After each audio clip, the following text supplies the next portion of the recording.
Жохоо нэгжийн үйл ажиллагааг амжилттай явагдахад маркетингийн болоогоо гол төлөвлөж үзүүлдэг болсон. Одоогоос 20 жилийн өмнө манай улсад энэ салбарын үндэс тавигдж, пүүс компаниуд өөрсдийн хэтийн үйл ажиллагаанд тусгадаг байсан бол өнөөдөр 20 жилийн туршлагыг хуримтлуулжээ. Энэ хугацаанд маркетингийн салбарт нэгдсэн мэдээлэл солилцсон дөрвөтэй арга хэмжээнүүд зохион байгуулагдаж байгаагүй. Ийм данхуудаа болж байгаа Монголын маркетингийн менежерүүдийн нэгдсэн зөвлөгөө онцлогтой болж байна. Өнөөдөр Монголын маркетингийн менежерүүдийн нэгдсэн зөвлөгөөнийг Монголын лектор төв, Монголын үндэсний худалдаа аж үйлдвэрийн тэнхим, Монгол Улсын их сургуулийн эдийн засгийн тэнхим хамтран зохион байгуулж байна.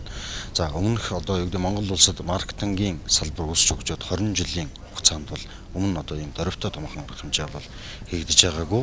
Жижигвтер одоо салбар зөвлөлийн худалдаанууд ажилтнууд маркетингийн холбоо зэрэг байгууллагаас л хийгдэжсэн. Зөвлөгөөнд компани аж ахуй нэгжүүдийн маркетинг эрхэлсэн дэд ерөнхийлөгчид маркетингийн хэлтсийн захирал гаршсан мэргэжилтнүүдгээд 140 гаруй нэгжийн 140 гаруй боловсон хүчин хамрагдаж байгаа юм а. Тус конференцийн хөтөлбөрийн хүрээнд маркетингийн судалгааны чиглэл мэдээллийн системийг сайжруулах, мөн маркетингийн стратеги менежментийг шин түвшинд гаргах гээд тулгарч байгаа гол асуудлыг хамтран хэлэлцэж байна.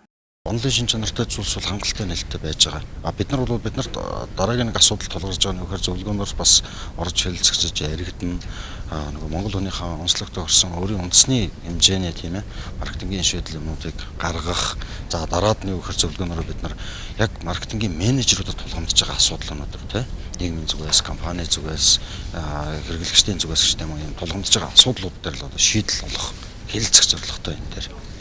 Монголын маркетингийн менежерүүдийн нэгдсэн зөвлөгөөнийг салбарын боловсон хүчнийг хамран зохион байгуулснаар өөрийн салбарт гарч буй сүүлийн үеийн ололтой хандлага болоод мэдлэгийн төвшингс уралцаж, мөн өөрийн улсын маркетингийн бодлогод хэрэгжиж байгаа шилдэг арга барилуудаас туршлага солилцох боломжийг олгож байгаа юм а.